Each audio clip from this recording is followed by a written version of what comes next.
당신이 찾던 무서운 이야기 고비의 TV.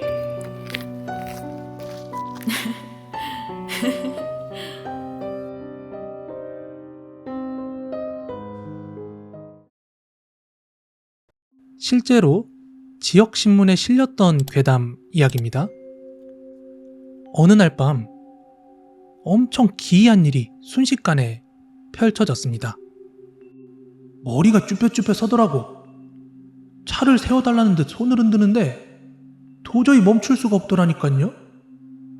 지나칠 때 차창 옆으로 고개조차 돌릴 수가 없었어요. 때는 추석 당일이었던 지난달 27일, 아내와 함께 처가를 찾았다가 집으로 향하던 최모 씨는 당시 조수석에 앉아 있었고, 그때는 아내가 운전 중이었다고 합니다.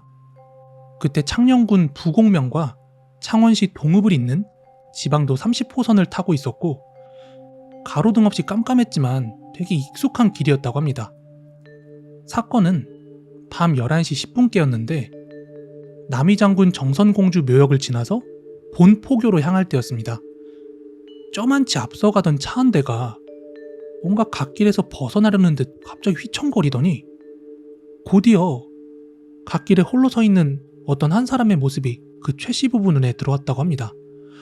그런데 그 모습을 묘사하길 팔을 아주 절도 있게 흔들고 있었고, 옷고름이 있는 한복을 입고 있는데 완전한 흰색은 아니고 약간 베이지색 비슷했다.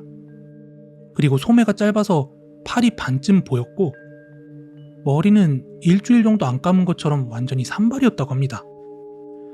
그런데 그 얼굴은 여자가 아니라 남자였으며 체구가 왜소하지만 노인은 아니었다고 합니다. 그 모습을 본 최씨 부부는 등골이 오싹해져가지고 차를 세우지 않고 그대로 지나쳤다고 합니다. 그때 조수석에 타고 있던 최씨 역시 스쳐 지날 때 차창 옆으로 고개도 돌리지 못하고 앞만 바라보고 있을 수밖에 없었대요. 그렇게 집으로 돌아온 부부는 마침 차에 있던 블랙박스가 떠올랐고, 그때 딸을 통해서 그 영상을 한번 확인해 봤다고 합니다. 그런데 믿지 못할 일이 벌어졌어요. 아니, 희한하게 영상이 딱 그 부분만 지워져 있는 거예요. 밤 11시 10분 전으로 해서 몇 분간의 음성, 영상 모두 없었습니다. 이런 일을 겪은 최 씨는 이걸 도저히 그냥 넘길 수만은 없을 것 같아가지고 실제로 부곡파출소에 가서 그 이야기를 전했대요. 그랬더니 경찰관이 뭐라고 그랬냐면, 아이고, 또 그 이야기네? 한 열흘 전에도 어떤 레카 기사가 똑같은 전화를 했었어요. 하면서 말을 전했다고 합니다. 그리고 최 씨가 전한 이 내용을 알아보고자 진짜로 부곡파출소에 문의를 해보니까 한 경찰관이 이야기하길, 아니, 비슷한 신고가 3-4차례나 들어와서 직접 현장 조사를 나갔었다. 그런데 별다른 걸 발견하지 못했다. 하고 증언을 했다고 합니다. 해당 도로가 있는 창녕군 부곡면 구산 학포마을을 찾아가 보면 실제로 도로 바로 옆에 드문드문 이렇게 무덤들도 많이 있고, 사고 잦은 곳, 절대 감속, 이런 안내판까지 있는 자리라고 해요. 그래서 이 구산마을 주민들에게 관련 이야기를 들어보니까, 아니, 그런 일이 있었다면 마을에 진작에 소문이 다 났을 텐데? 라고 전하면서 한마디를 덧붙이더랍니다. 몇 년 전에 교통사고로 한 2명이 죽은 일이 있긴 있었죠? 하면서 덧붙이더래요. 그런데 구산 보건진료소 앞에서 한 70대 노인을 만났는데 그분한테 뭐 아시는 거 있냐 하고 물어보니까 더 구체적으로 말을 전달하더랍니다. 뭐라고 그랬냐면은, 옛날에 그 도로 옆에 상여 태우는 집이 있었거든? 그 때문에 길 더럽다고 불러 태워야 한다고들 뭐 난리였었어요. 그리고 오래전에 저기서 교통사고가 잇따라서 변을 당하는 일이 굉장히 많았어요. 에휴, 물어보니까 그때 생각이 나네. 제가요, 살면서 사주라는 걸 딱 3번 봤는데 그 볼 때마다 내용이 다 동일했거든요. 제 사주가 일명 귀신이 질투하는 사주래요. 사주가 너무 좋아서 뭐든 간에 네가 하고 싶은 대로 다 하고 살라고 뭐 그런 이야기를 항상 들었고, 그렇지만 항상 덧붙여지는 이야기가 뭐였냐면은 너 인생에 3번의 죽을 위기만 넘기면 너 진짜 평생 장수한다 이러는 겁니다. 근데 저는 이미 그 3번의 위기를 넘겼죠. 지금 그 3번의 위기에 대해서 한번 이야기를 해보려고 하는데, 때는 제가 4살 때에서 5살 때로 기억이 나거든요. 그 당시에 이제 미드, 슈퍼맨이 TV에서 방영하는 걸 보게 된 거예요, 제가. 그래서 이 빨간 망토만 있으면은 하늘을 날 수 있는 거구나 하는 생각에 집에 있는 빨간 보자기를 제가 목에 두르고 아파트 3층 베란다에서 그대로 뛰어내렸습니다. 그때 그 사고로 이제 좌측 팔꿈치가 박살나고 진짜 다행히도 목숨은 건졌습니다. 그 당시가 1983년도에서 84년도 요때라서 그 의료기술이 좀 좋지가 않았거든요. 그래서 병원에서는 이 팔꿈치가 정상화될 가능성이 거의 없다고, 평생 장애 안고 살아야 될 수도 있다고 부모님한테 각서 쓰고 수술을 했대요.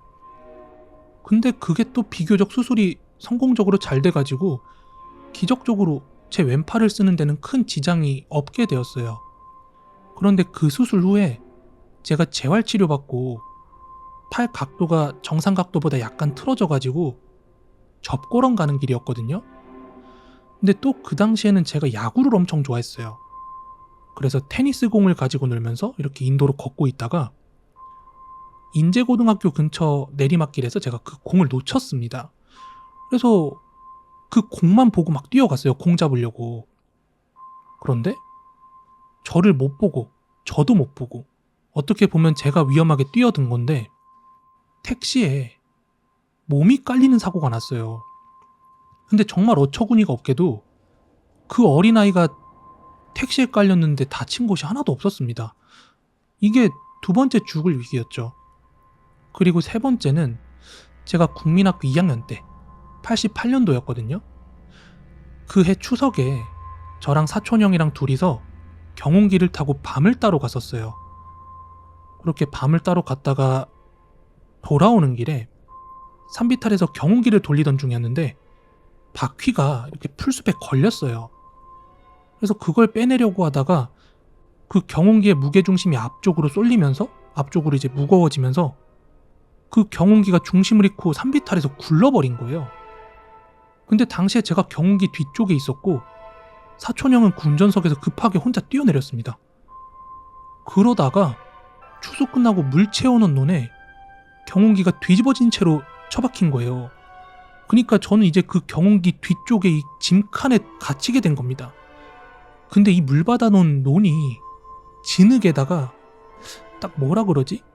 거기가 진공 상태처럼 돼버린 거예요.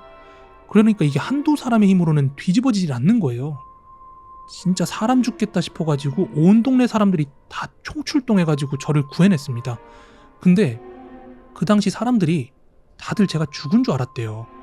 그 사고 났던 곳이 어디냐면은 지금은 없어진 곳인데 그 영종이랑 용류 사이에 있던 산목이 있던 곳이거든요. 그래가지고 그때 경운기에 제가 한참 처박혀 있었기 때문에 그 구하겠다고 막 왔던 저희 집 식구들 다 울고불고 난리도 아니었는데 제가 멀쩡히 살아나온 거죠. 그래서 막 동네에서 야 이거 삼신할매가 구했다, 천운이다 이렇게 말이 많았었습니다. 그리고 나서 제가 시골집에 갔더니 다들 제가 먹고 싶다는 거는 그냥 무조건적으로 다 먹여줬고, 당시에 제가 약과를 엄청 좋아해서 온 동네에 있는 약과는 제가 다 먹은 듯 합니다.